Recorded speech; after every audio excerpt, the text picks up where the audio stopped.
Welcome back, everyone. You just finished listening to Private Room EP by Counterparts, with songs on that EP were Monuments, Selfishly I Sink, and We Forgive. I'm now Absolutely. joined by one of the members of Counterparts. You may know him as Brendan Murphy. That's me, unfortunately. Unfortunately. So for people that may not know your band, how about you give a quick bio, little history? All right, so the band's called Counterparts. We're from Hamilton, Ontario, Canada. We're sick. I don't know how to describe it. We're a cool metalcore-ish band, I guess. We've been around for like a minute, but I guess we've been like a serious touring band for the last I'd probably say like 7 years or so. But yeah, we just we're massively influenced by like the late 90s, early 2000s, like melodic metalcore stuff, like, Misery Signals and Shai Hulud and all that stuff. And that's sort of, I think we got into that stuff and we were too young to go on tour. We were still in high school. So we had to wait until we graduated and then we could actually go out and try and tour and stuff. And pretty much since I graduated high school in 2009, we've been touring ever since. So, we've done most places in the world that you could actually tour. So if you haven't heard of us yet, You kind of finished I'm sorry. up with Asia, I believe, like a month ago. Yeah. We did Southeast Asia for the first time. We've done Japan and Australia like a bunch, but this time we actually got to go and do Southeast Asia and actually go see what it's about, and it's sick. Like Southeast Asia is awesome. How does it compare to playing shows like in the U.S. or in Europe? Well, the way I described it to everybody is a lot of bands don't really get to go to Southeast Asia. So I feel like when you do go, all the kids we played the Philippines, Indonesia, and Singapore. Yeah. And I feel like all the kids there, they've been bugging us and hounding us to come to those countries for so long. So we actually when we finally went, it was a pretty big deal. And it was a weird thing because for example, we're playing New York City tomorrow. Yeah. And it's and we we're going to walk around the venue and some kids will come up and be like, yo, what's up, man? You guys are sick. I'm like, oh, thanks. And it's more of people that have met us and they know us. And it's yeah, whatever. They'll be here probably in 2 months. They'll play here again. But when we played Indonesia, for example, there was 700 kids at the show, which is nuts. I don't think we're worth 700 tickets anywhere else in the world. But we we were on this school bus type thing, and then we got off. It was us and Stray, right? So we get off and there's 700 kids outside the venue, and they all start chanting my name, they're yelling Brandon, clapping and dude, it was crazy. We had to go, and there was so many people because it was booked not poorly, but we just didn't realize that we needed more time for travel. So everything was on a tight schedule. So it'd be you play the show, you pack up, and we go right to the airport, and then we have to fly to another country.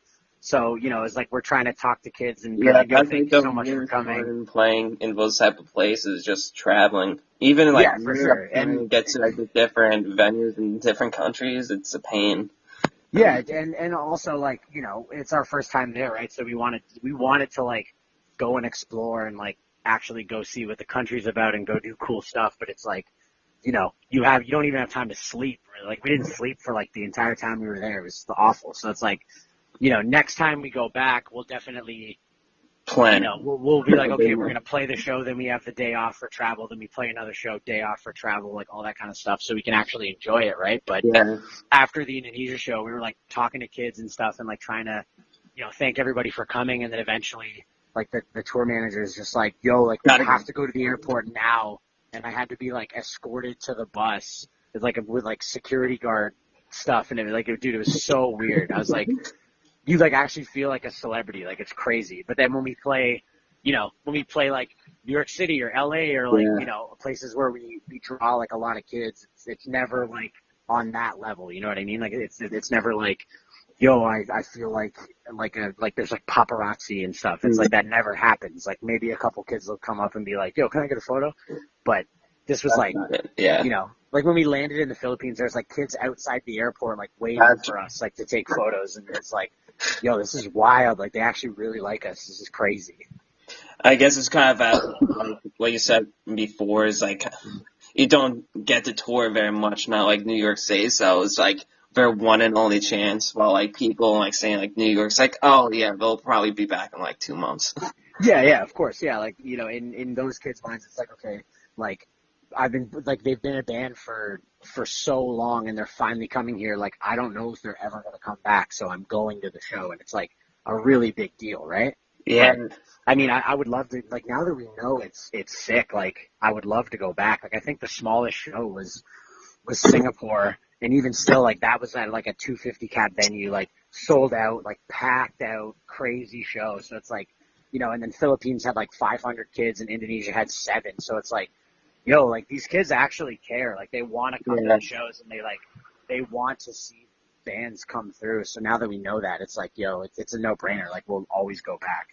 It just, it's not going to be every other month like the U.S. is for us, but it'll be more frequent than every 8 years. So. All right. So, like you said before, you guys have been around for like a minute. You kind of hit your 11-year anniversary because, like, on Wikipedia, it says 2007. Yeah. So, what was it like in the early days? I mean, it was definitely like. I mean, not like much has changed. I mean, aside from like, members and stuff, but I think that the main thing that changed from then to now is just that now like Counterparts is like a thing, and it's like it's my job now. You know what I mean? Like back in the day, it was, like everything wasn't calculated, and it wasn't like, okay, like we got to make sure this stuff works. We were just doing it because, when we started, it was 2007. So I was in like the, 11th grade or 10th grade or something. So obviously, like, none of us were finished high school yet. So it's like we couldn't tour except like the summer. So it wasn't like we never thought that it'd be like this thing that, okay, like this is my job. This is my income. Like I run a business here, like any of that stuff. So it's very like, it's cool now because, I mean, it goes to show that we like wanted it so bad, and we like sacrificed a lot to be able to do this as a career, and now it's like finally paying off. You know what I mean? Like now we can finally go like when I talk to other people in bands and they're like, yo, like what do you do for work aside from Counterparts? I'm like, oh, I play in another band too. And they're like, no, but like what's your job? I'm like, oh, like Counterparts is my job. Like that's how I make a living. That's how I make every dollar I have. And they're like, whoa, that's sick. I'm like, it is pretty sick. You know what I mean? Like it is really cool that I can do that, like that we can all sort of, especially in today's industry with all for sure. Where, where no one buys like CDs anymore, and nobody, like it's like a kind of a fickle like market in music now. You know what I mean? So it's like, it's cool to be able to actually like make a living doing this. I mean, like we're not like, rich by any means, but I can definitely like pay my rent. So that's kind of all that matters to me right now, is that I can be moderately comfortable. Like I have a moderate, like a little bit of an expensive taste, but not enough to where I'm like, struggling. So and it's like, it's cool. Like traveling the world too. Exactly. And that's the other cool thing is like, I remember like the dynamic changed so much with the band, where it was like, I remember being in high school and in like graduate, because I graduated in 2009, and I remember like we were just recording Profits at that point, and I remember like a lot of my friends in school sort of being like, yo, like what are you doing after high school? Like what college are you gonna go to? And I'm like, oh, I'm not, like I'm gonna try this band thing, and everybody being like, you're really not gonna do like post-secondary, like you're not gonna go to college or university, you're not gonna work, like you're just going to try and do the band. And I'm like, yeah, I mean, I might as well, like, why not? And then those people were looking at me like I'm crazy. And now when I like bump into them, like I was at like a wedding, like a friend of mine's wedding, and Adrian and I were there. Adrian was like one of the groomsmen actually, and we went, and all these dudes from my high school were there, and they were coming up being like, man, like it's so sick, like you guys made it, like you guys got to like you guys travel the world, and it's so sick, and you make a living off of this, like I hate my job and all that stuff, and I'm just like, yo, that is tight, like I was like, I remember when everyone thought I was crazy for wanting to do this, and all I had to do was just like, I mean, don't get me wrong, like we struggled for years, like it was terrible, like sleeping on people's floors and all that stuff, like it sucks, like living off $5 a day is awful, but you just gotta stick with it. And now we're at a point where we can actually like be comfortable and have fun on tour. And it's like, oh, I got to go to bed today. Like I got to sleep indoors. This is awesome. You know what I mean?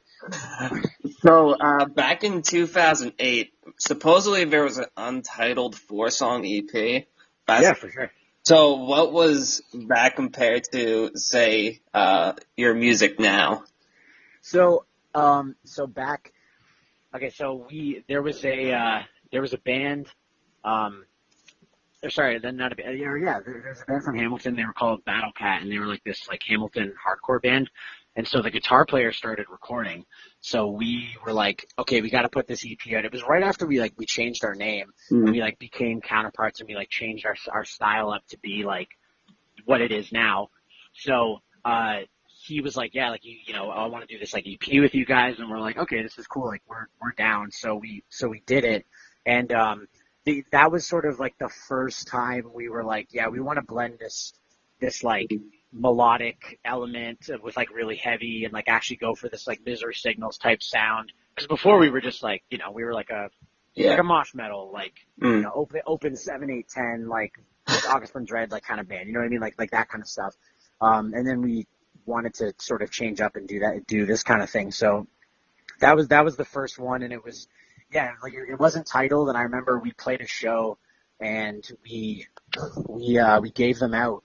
We literally like we burned CDs and had like made like little slip covers out of paper, and we would just like draw on them, and it was all like it was so dumb, like it was just, like stupid little drawings, and Jesse made this like stamp, like he like looked up how to make like stamps, and it was like the old like C, like the old English C, and we would like put that on it, and we just like gave them out for free. Like we were just like, yeah, like come to merch and get one. And so it had the song Manufactured on it. It had a song called Adam Perks Packs One Hell of a Punch, which is like our friend Adam Perks. Like I'm still friends. Like we play Magic together still. Like he's one of like mine and Adrian's like really good friends. We had Isolation. Which actually we ended up re-recording it and putting it out on Prophets. Oh, okay. And for some reason, I can't remember the fourth song. I don't know why. I can't remember what it was. I can't remember what song it was. But I mean that was like 10 years ago, so forgive me for my memory. But yeah, like that was sort of the first time we that was the first like recording we ever put out as Counterparts, I guess. Like that was our sort of, that was like our entry into like, hey, this is our band. This is what we're going to try and sound like this is us. And here's an introduction to what we're trying to do. And, yeah, I mean, it was cool. It was in drop B though, which is really funny. Like thinking about like how like, down-tuned the guitars were back then. And we were like, no, we can't do this anymore. Like we got to go up C. The more down-tuned, the better. Yeah, right. It was like breakdowns in drop B with Counterparts. It's just like a funny thing to think about now, but because like a lot of our songs are even in like D standard now, so it's funny. But yeah, like that was sort of the first time we like I remember it was somewhere in like Stony Creek, Ontario. We recorded this EP in like an old house that was like next to a haunted auto tire store. And it was like, dude, and the place was like haunted, and we would like hear stuff all the time, and it was like it was really weird. It was definitely wild. And sometimes you like, we like drive by it, and I'm just like, dude, like we recorded our first EP like in that house. Like it's so wild. So I listened through kind of your whole discography for the past kind of week, just get like idea how you changed musically. And Yeah, what sure. I found was that you guys were pretty consistent, especially with the changing lineup. For sure. Were there any worries for you that Counterparts would lose its identity at all? I mean, that's always the first thing that would go through my mind when we would lose, especially like members that did contribute heavily to writing and stuff like that. I mean, like losing Jesse as a guitar player, like he wrote 90% of the music, right? So it's like, it's scary, you have this dude that is like if you split the music and the lyrics up, like him and I are half and half, right? And having him Yeah. leave, it's like, it's terrifying. You know what I mean? Like that was the first thing that was going through my mind. Like when he told me he was leaving, I was like, what do we do? Like, do we Oh like boy. break up? Like, are we going to even be able to continue and stuff like that? But, luckily, like having Blake join the band, like that helped a lot. Like he's an incredible writer and now the lineup is just like, I think everyone has good ideas and everybody is sort of like able to write music now. So rather than having the one dude who writes everything and then sort of Yeah. presents it as like, here's the songs, now we have this dynamic that's so different because it's like now we all like go in a room together on a computer and we just like program drums and like write these songs together, and we kind of do like, it's like pre-production, but we do it with ourselves first and during the writing process, and then we do it again with Will Putney and have, like we do our stuff and sort of like make it the best we can, and then we do it again with Will, and then it just becomes even better, and it's like, it's like really cool way of writing because we've never done that. Like the first, up from that EP up until Tragedy, like we all did it, like it was basically just Jesse writing everything and going, here you guys go. Yeah. But with You're Not You, like we wrote a couple of those songs like, in my parents' basement in Hamilton. Like we wrote the other half of the record in New Jersey. Like after we did a Japan tour, we flew back to New Jersey and like just wrote the most of the record. Then we did the Census Fail tour, then came back and started tracking, and like Blake and Adrian ended up writing more songs. Like that was when Adrian wrote You're Not You Anymore and Blake wrote No Servant, and those are like two really big songs on the record, and they almost like weren't on the, like we didn't have them written, like they almost weren't on the record, you know what I mean? Yeah, yeah, And also having Alex Ray like come back and be there for like the writing process and stuff, because he actually flew to New Jersey and he was like writing with us like after that Japan tour, and so he had a bunch of songs and having him there to throw around ideas was insane. Like, it was really cool. And I think at that point I was kind of like, this record's, it's going to be good. Like, it's going to be awesome because now we have 5 or 6 or more minds working together to make this the best product than having, one guy doing everything. And I think it kind of paid off. I think that You're Not You, like, is the best record we've done. And it's just like, it ended up being great. Like I'm, really, really, like really proud of, I'm proud of every record, obviously, but I'm yeah. definitely most proud of You're Not You. I think it's like the one that kind of defines the band. But yeah, it's scary. Don't get me wrong, but like every other thing that happened, like every other bad thing that happens to our band, like we kind of that's when you just got to buckle down and like put a little bit more work in, and it kind of tests to see how much you actually care and how much you're actually willing to sacrifice to keep this going. And I think that we did just that. And it paid off well. Exactly. So talking about working with Will, you also have a side project called End, which kind of like this whole little super group. So did you take anything from working on that project and bring it into Counterparts? I think just like being able to, like with N, like being able to do different types of vocals is really cool because, it doesn't sound like a lot of people didn't even know that it was me singing. They were like, oh, are you playing guitar or bass in this band? Like, what are you doing? I'm like, that's me singing. And they're like, what? No, it's not. So it was definitely like it was a cool, like, it let me try these new things, like doing really low screams and doing like high screams that I that I haven't done since 2007. And it's like, and doing them and being like, wait, there's kind of like a place for this. Like I can do these on Counterparts records and it's not going to sound like weird. You know what I mean? Yeah. And I think it was like more so than anything, it was kind of just like a confidence boost of being able to be like, yo, you can like get out of your head and like you can try different things with Counterparts and it'll actually work. Like, you know, you're not confined to this one vocal style and you're not confined to this like one way of writing lyrics and this one like, you know, like headspace that is Counterparts. Like you can kind of go outside of your zone here and actually make something more interesting. And I'm thankful that I got to do it because I think it did just that. You know what I mean? Like it opened my eyes up. Like, wait, I can like do more stuff. Like I can try different things and I'm like actually kind of good at them. And this could actually work out cool with Counterparts too. So, yeah, it's fun. So you guys are going to be playing Brendan Murphy Theater on Thursday, which is today. Basically today. We actually pre-recorded this, so not pretending it's live. So, but anyway, so this tour is going to be lasting till the end of October. So how did you end up setting up this tour with Being as an Ocean? So yes, I mean, like the tour, like we knew we wanted to do like a headliner in this time frame, and it kind of just came together with like, you know, we had another like completely different lineup, and it ended up not working out, just like schedule conflictions and like all that, like, you know, all that kind of stuff. So so then we kind of had to go like back to the drawing board because our original idea just got scrapped. And then we went, okay, so now what are we going to do? And we were tossing around ideas and stuff. And we knew that we wanted to do this headline run.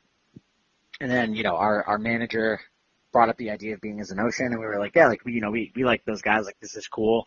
And basically when we did the Amir tour, we met Varials and we like got along with them so well that like on that tour, I was just like, yo, we're doing this tour in September and October and we want you guys on it. Like, do you guys want to do it? I think they were like going to do another tour and we got them like just in time and they were like, yeah, like we're doing yours. Like, we're just going to do your tour instead because it'll be way more fun. And we're like, okay, cool. Like, thank you.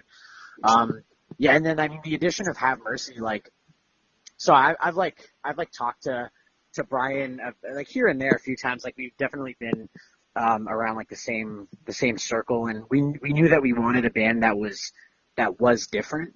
Like my only goal with the tour was I wanted every band to sound different. Like I didn't want it to be the same. And I mean, like, you know, maybe like 4 years ago or so, like having us and Being as an Ocean, like we did sound very similar, but now like present day, I don't think that we sound like anything alike anymore. You know what I mean? They change it up a lot. For sure. And I think that that's sort of like, it's very reminiscent of the early shows that like I started going to when I was in high school, where it would be like, you know, you'd have like this pop punk band open and then you'd have like a hardcore band after them and then like a death metal band after them and then some like weird like southern influenced like metal band headlining, and it was weird, and like every band sounded different, but those were always the shows that were the biggest and the most fun because, you know, you would go to this show and it'd be like there was something for everybody. Like if you wanted to see the death metal band, and like you could bring your friend who doesn't like heavy music and he can watch like the pop punk band. Yeah. And it was cool, and like those shows had hundreds and hundreds of kids for like local bands, you know what I mean? Like having 400 kids at like a local only show on a Wednesday during school, like that's unheard of, you know what I mean? So we definitely wanted to have like a throwback to that era and do the mixed bill thing because I think that just is the coolest way of, that's like, those are the coolest shows in my opinion. So when we were trying to find a band that definitely like fit but didn't fit, you know, our booking agent brought up Have Mercy, and I was like, yeah, that's actually that's like a really cool idea. Like I think that'll work out well. So everything kind of came together, and yeah, like that's more or less how everything started. You know what I mean? And we ironed up the details and stuff, and yeah, so it's cool to it's cool to have a cool, and I think that when the tour got announced, a lot of people were excited. Like I saw a lot of comments, like people being like, yo, I get to see like Have Mercy and Counterparts on the same show. Like this is nuts. And I'm like, well, I wouldn't say it's nuts, but it's like definitely cool. You know what I mean? Like it's definitely like a cool mixed vibe. And I really, I'm really glad it worked out the way it did. And let's just hope people actually come out and they don't just talk about wanting to go to the show on the internet. So, for this tour, do you have any songs that you're looking forward to play live? Yeah, I mean, like, so we're definitely playing a bunch of songs that we have never played live before. I mean, like, we're one of them's on Private Room, and then like the other one's on You're Not You and stuff like that. And the set list is definitely long. Like, it's going to be hard for us because we haven't headlined in 2 years. So it's like, we've had this nice little couple years of just playing for like half an hour and getting off the stage. And now we're going to be on stage for like an hour or more. I think we're playing like 14 songs or something like that. So it's like, it's going to be lengthy, Wow. but it's definitely going to be cool. There's going to be some cool stuff going on for sure. And I'm stoked to do it. And like, yeah, it'll be sick. It's only, I don't want to give away the set list too much. I mean, I'm sure like at the Gramercy, like after the Gramercy show's done, everybody will already know what we're playing for the rest of the tour. But it will be like, it'll be fun. And it's just bangers. Like we're not pulling any like weird deep cut, like, and maybe a couple people will know this. It's like exclusively the 6 songs that everybody goes crazy for. And that's sort of like our vibe. Like when we play live, we want it to be as wild as it can be. So definitely sticking to just the banger songs. Hits only is the motto. So do you guys have any pre-show rituals that you follow to prepare yourselves? I mean, not really. Like, we don't really, we just kind of chill. Like we just kind of hang out in like the green room thing, and a couple of us have like a couple drinks. Like we try not to get like drunk before the set because like that sucks, right? But we kind of just like we just kind of vibe and like just chill out and just try to get in like a good mood before we play, and we just kind of all hang out together and we might listen to some like some music, like might have the Bluetooth speaker pop in, and we might be playing like some old one-hit wonders, some 2000s like pop hits and stuff to just get us in like a good mood before we go on. But definitely nothing crazy. Like it's not like Straight from the Path, how they like all shotgun Red Bulls and stuff before they go on. Like we don't do anything. We don't have any like ritual stuff. Like dude, so like there'll be days where like people will wake up like 15 minutes before we have to play. Like they'll be napping. You know what I mean? So we try not to keep anything too ritualistic with the band. We just kind of do our thing, and everybody does their own thing and make sure that they're in like a good mood, and then we try to go out and play like a sick show. And hopefully we do. So let's talk about the new EP. It came out a week ago, 2 weeks. I'm trying to think the release. I think it was a week. Yeah, a little over like a week and a couple days. But anyway, you guys picked 3 songs from the archive. Yeah. And decided to bring it to the light of day. Any particular reason you picked those 3 songs? I mean, mostly just because we actually like finished and like I recorded vocals on those songs. Like there's more. Like I think when we were doing You're Not You, we had something like 16 songs written, and we kind of whittled it down to the 10 that were on the record.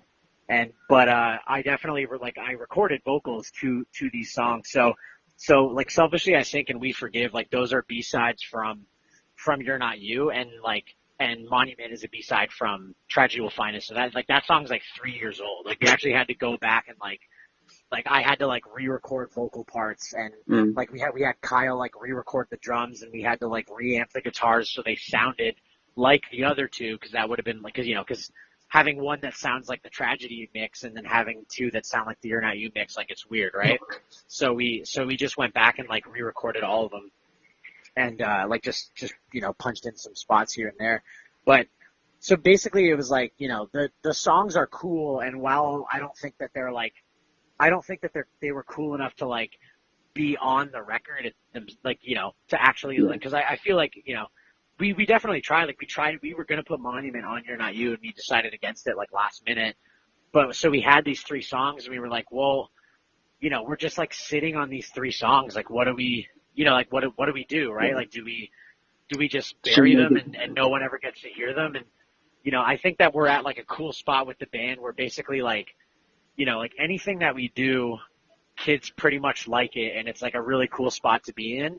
So we had these 3 songs, and I was like, yo, let's just put out a 7-inch. Like, let's do an EP with all these B-sides and just, like, you know, get them out. And if kids like them, that's sick. And if they don't, who cares? You know, like, they're B-side songs. Like, it's not like they're on the record and people have to like them. You know what I mean? Yeah.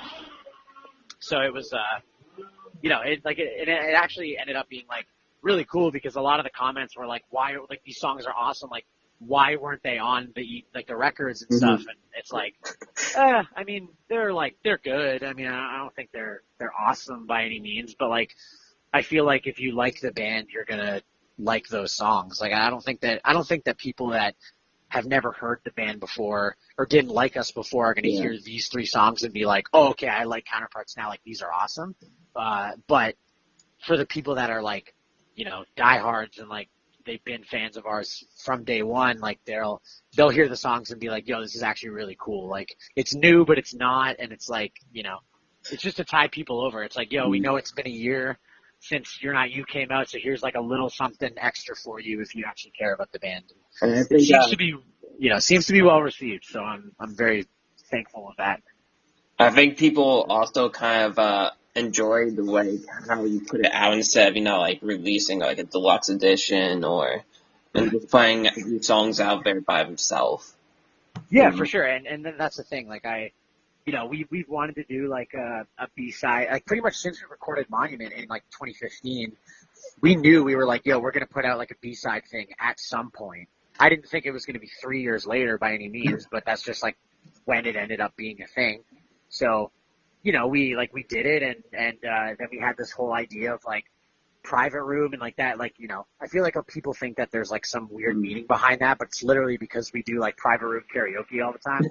Like, we'll just go, like, rent out a room for 2 hours and just, like, drink, and we all go in this, like, tiny little box and sing songs, and it's really fun. So, you know, then it was like the whole idea behind, like, the name private room and stuff is just like, yo, like, this is like, you know, this is like secret, like, inside information type stuff. Like, this, you know, this is like a personal little, like, you got to be on the inside if you want to hear these. Like, you got to get in the private room if you want to hear these songs. And I think it's just like, yeah, the name is just kind of cool, and it's just, you know, we've been thinking about this for a while, so yeah, it worked out well, I think. So what's the story behind the album art? So the album art is just like, it's just like this dude that was asleep in one of the private room karaoke places. Like, that's kind of it. Like, we were doing karaoke one night in Osaka, like, in Japan. I believe it was Osaka anyway. And we, like, so we actually, like, we stayed longer than we were supposed to, and they were, like, trying to, like, close. And we were partying, and we were having so much fun. We were like, yo, let's just go in, like, another room and, like, just sing in there. So we try to go in this room, and then there's, like, our friend Jesse, like, not Counterparts Jesse, like, our friend Jesse Freeman, like, he like goes in this room and, like, runs back out, and he, like, runs over to us. He's like, there's a guy sleeping in there. And we, like, open the door, and Trey just had his camera on him and just, like, kind of snapped this photo, because it's weird, right? Like, I mean, I guess the dude, because it's cheaper than a hotel, like, you can just rent a room for 3 hours to take a nap, but that's sort of like the whole thing. Like, he had that photo, and I was like, that photo's so sick, like, I want to use it. I couldn't tell if you were going for that kind of artistic look or it was just an actual picture of someone sleeping. You know? Oh no, like, yeah, it's both. Like, it has that artistic vibe, but it's definitely just a photo of some dude we found sleeping, like, in a karaoke room. But and then the inside, like, the cover design, like, that's all, like, Trey, like, our merch, like, the dude that he, like, sells our merch, and he did like, the album art for You're Not You and the private room album art. Like, he designs, like, all of our t-shirts and everything, and he's just, like, a good friend. Like, he's, like, basically in the band. I actually have to go pick him up today so we can start this tour. But yeah, so he like, the inside cover, like that's all, like he got like a Hasselblad like X-Pan camera, and it's like very like wide, like almost like it looks like movie stills. Yeah. And so he bought one of those to like take photos with on tour and stuff, and so the whole inside is just it's all like X-Pan shots from our last trip to Japan. But then you're not you cover, like the cover and the inside artwork of that, like that's all from Japan as well. Because like I think that being in Japan, like with that time and with this lineup, it was kind of just like it felt really good, and it was kind of like a turning point for the band where we were all like, yo, this is sick. Like we've like kind of turned over a new leaf and we're like starting again, but not really, and we were all really excited and in a really good headspace. So Japan just has that like place in our heart now, and it will forever. It's given us like so much inspiration for the last like 2 records, and it's just like, I mean, the EP and You're Not You Anyway, and it's just like this really cool, like bonding thing that we all kind of had, and I think that it's sick, it's awesome. Like if anyone listening or you yourself, if you haven't been, like you got to go to Japan. It's the best place on the planet. So just a quick sidebar for You're Not You. Well, what was the process like in choosing that still picture as the cover? Honestly, like Trey got like his film back, and we were kind of just like looking through all of it, and we found that photo, and we were just like, man, like that photo is awesome, like it's really cool, and it just looks sick, and we were toying with the idea of being like, that should just be the album art, and then we actually like did it, you know what I mean? Like we actually like went for it and chose, it's from this garden in Shinjuku, and yeah, like there's not really any crazy like meaning behind that, and like even the story's not really cool. Like we just went to a garden one day and we're like walking around, and Trey snapped the photo, and we liked it so much we were like, yeah, let's just let's go with this, like let's just kind of pop this on the cover and hopefully people like it. And I think it looks great, and the inside, and like with the actual photos of the garden, like it looks really cool, and it was just it ties in with like the title, like You're Not You Anymore, because it's like while I wasn't talking about the band and lyrically, the band, like Counterparts, like its new members, like we finalized our like sound and who we are as a band, and we kind of have this like new identity that we've like created for ourselves over all these years. And it's like we're not like Counterparts isn't Counterparts anymore. Like we're newer, we're better, like we're in a better spot. Like everyone's all the problems we had before are gone, and we're just ready to like take this on and sort of just keep smashing it out and doing this for as long as we can. And I think that that's like, like I said, it's for some reason it all happens in Japan, but it just like solidified us and our feelings towards the band. And if we're going to like really go and do this and make this happen after losing, vital members and stuff like that. And I think that it just kind of ties in. It ties in nicely for sure. All right, so let's go back to the Private Room EP. What were maybe some backstories to the songs on the record? Maybe the ideas behind them. Yeah, for sure. May not know. Yeah, I mean, so I'll break it down in order. I mean, like Monument was a song that when we were recording Tragedy, like I was in like a real bad spot, and Monument is literally, it was the last song I wrote for the record. And the song is about me like being tapped out, like that Monument. The meaning behind it is like I have nothing left in me to give. Like all that stuff is me saying like I've said everything I need to say. Like I can't talk about this anymore. Like if I don't, like if I keep dwelling on this and keep letting it kill me, like I'm gonna I'm gonna end up dead. And so the song, like the lines like. Folding in half like the blank pages that taught me to my face. It's like that line is literally about like me struggling, like trying to write lyrics because I'm going through so much and I'm having like such difficult time like putting my feelings on paper and like actually writing lyrics for the record, because like that was the last song, and I was talking to Will and I'm like, dude, I don't even know what I'm supposed to talk about anymore. Like I'm miserable. Like this sucks. Like I hate like, I'm having such a hard time. Like, this is terrible. And then so I was like, well, I'm going to write a song about how I've said everything I need to say, and I can't talk about this anymore. Like, it's over. It's done with. Like, the book's shut, and I can't think about this anymore. And then like, then with You're Not You, like, Selfishly I Sink, I mean, that song is like more or less just about like, you know, like the struggle that I think everybody has, like trying to find a partner or someone to be with and somebody to love and that will love you unconditionally and all those things, and going through like trial and error that comes with that, and, you know, meeting people and hanging, like, maybe not even like romantically, like even just like from like a platonic basis too, like, you know, relationships, like whether they're romantic or not, or friends or business or whatever, like you have these crazy ups and downs, and you know, you're basically just trying to find somebody to carry you. And that's sort of like what the line, like the, like, no vacant pair of wings were ever fit to hold me, is like, you know, I don't like having people around that don't really want to be there for me. You know, like, I don't like having these like false relationships with people, and I don't like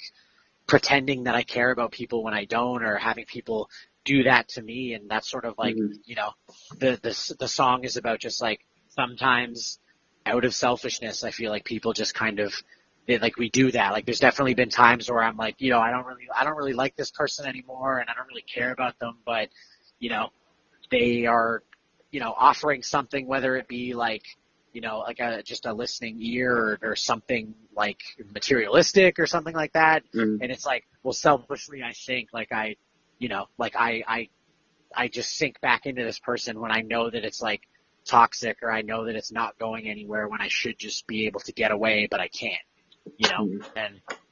And We Forgive, I mean, that song is sort of just like, you know, it plays into tragedy, and there's, you know, there's a lot of lyrics that are callbacks to tragedy, like even like in the chorus being like, and prophets too, like, you know, going like the line like, I hope I choke from no practice speaking my own sentences.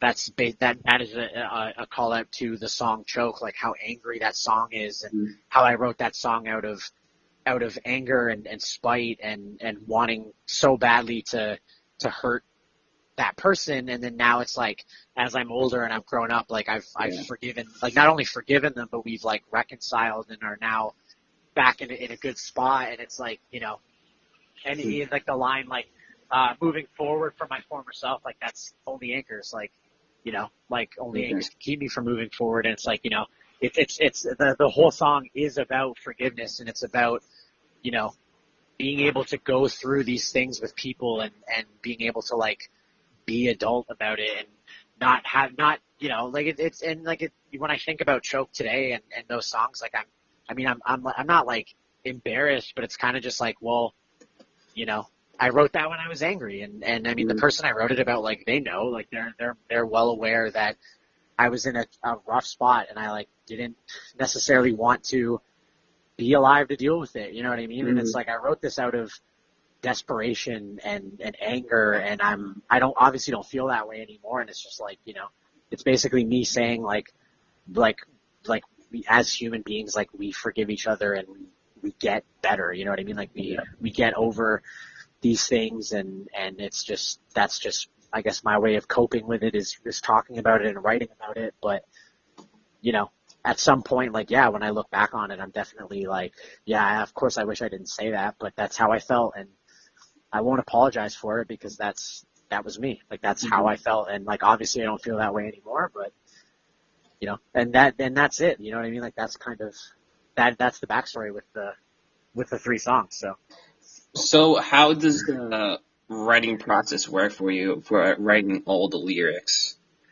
I mean, basically, like, I kind of just wait until the songs are like done, and then, or at least there's like a rough like skeleton of the songs. Like, parts will always change for sure, but with Counterparts, like, you know, not everything is in like 4/4 time, and not every song has a verse and a chorus and a bridge and a breakdown. You know, it's like, it's kind of all up in the air, and every song is different. So I definitely, like, when I go into the studio, I mean, for the last 2 records at least, or, yeah, like Tragedy and You're Not You, like we came to the studio and I didn't have a single word written. And I write everything in the studio because the songs change so much, and I just like, I don't want to write these lyrics to a song and it's like, this is awesome and I love it and I'm so happy with these lyrics, and then at the last minute it's like, oh, well, we changed that part. Like now, now it's not fast anymore. It's like slow, and your lyric, like your vocal pattern's like way too fast. You got to change it. And then I'm like, well, I just put in all this work and like I don't want to change it now. Like I'm happy with them. So now I just wait, and I have ideas and I have like lines and stuff that I sprinkle throughout the record, and I like, if I have a line, like I'll hear the song with the part and it fits, and I go, okay, this is the song that I'm saying that in, and then I kind of build around that. But yeah, it's I definitely under prepare when we go into the studio for sure. It's like, it's miserable. Don't get me wrong. Like it definitely sucks. Like locking yourself in a room and writing lyrics for 12 hours a day, then recording those lyrics that night. But that's just kind of how I work. And even Will's like, he's always told me, he's like, the difference between your singers and you is like, usually when singers show up and they don't have lyrics, like I have to write lyrics for them, and I have to like, and they like, it's bad, but he's like, with you, I never worry because you come in with no lyrics and then you leave and the songs are incredible, and I never have to like bug you to write, and we're never like stuck. He's like, he's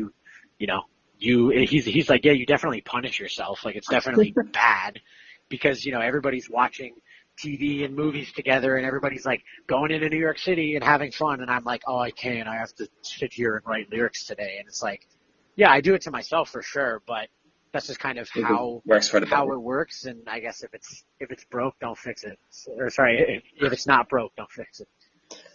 So, with the B-sides, there must have been a lot of experimentation. Is there anything that you want to try with sound-wise with Counterparts in the future? Like not so much. I mean, like I'm definitely always open, and that's why I like working with Will so much. Is like if he has ideas and he like wants us to try something, like we always try it, and then like sometimes we do it, and then like we'll try an idea, and then we all kind of go, nah, I don't like this. And he's like, okay, cool, like whatever, but at least we will try everything at least once, and if it fits, then we keep it, and if we all don't like it, it's like, nah, this kind of sucks. Like we're not going to do this. But I don't know. I feel like we kind of have like a good understanding of where we're at as a band now, and how we're supposed to sound, and how the writing process goes and everything like that. And it's like, I don't really think that there's too much room for experimentation. I think that like one thing that a lot of bands do is they'll put out a record, and then if it doesn't do well, then their next record sounds completely different. And if that doesn't do well, then their next record sounds completely different. And it's like, while that works for some, like, some bands, like they just have to like, they just have to like try everything until something sticks. I feel like with us, it definitely makes more sense to, make gradual changes and grow as a band and grow into something that like, like when you listen to You're Not You and you listen to Prophets, like it's not that different. It just sounds like we got better as a band. Like that's it. And I think that that's why we've had a consistent fan base for the last, 9 years, because everybody, like it's not like we're throwing people for a loop and we put out new material. Like no one has to really worry or be like, oh no, like is he gonna stop screaming and sing now? It's like, dude, no way. Like no, like I definitely like the singing parts, and like we can do those more, but even still, like on You're Not You, there's singing parts, but they're buried behind my screaming, you know what I mean? And it's like, I think that's a way easier segue for people, because it's not like, Counterparts put out a new record and there's no screaming on it. Like people would be like, that's weird, but some bands can do it, and some bands like, it works out better for them when they do those things and they do try crazy stuff and they do throw everybody. I mean, like look at like Bring Me the Horizon, right? Yeah. Like how big that band is now, and it's like, I think that they're better now than they were, when they were on like the Pray for Plagues and like all that kind of stuff. Like I think they're like a way better band, but I feel like with us, like we kind of have our where we want to go figured out and what we want to be. And I don't want to mess with it too. Again, going back to like that, if it's not broke, don't fix it. It's like, I don't want to go off the deep end and kind of Hey, that's change what everything up. side projects for.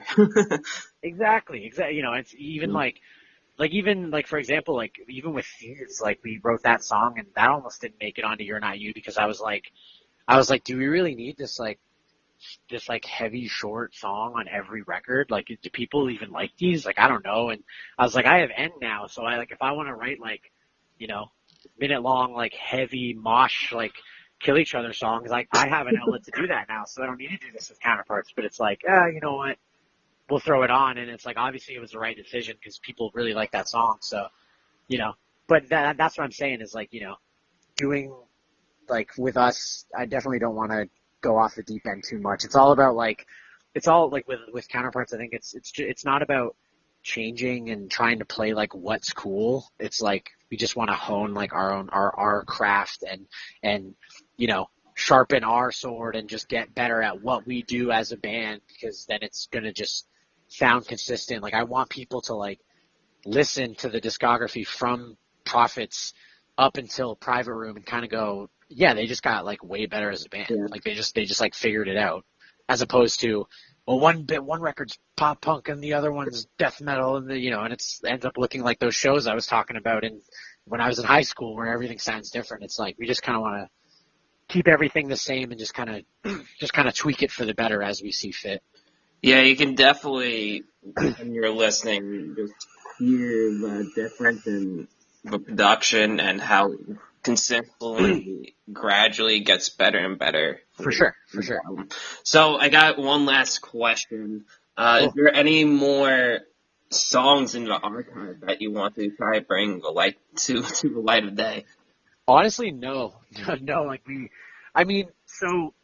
Going back to what I was saying with Alex, about how we had I think he had 4 additional songs, rough-ish kind of songs that we ended up not using for the record.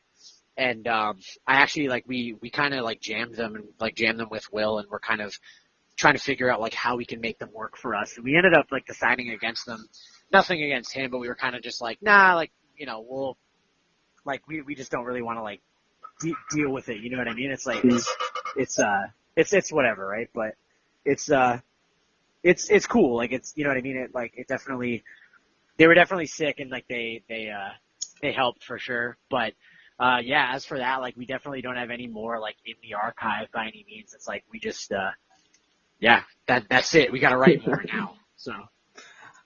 So how about we just end by you telling everyone who's listening where they can find you online, where they can listen to your music, and why they can come out to this tour that's happening this summer. Well, yeah, this fall, absolutely.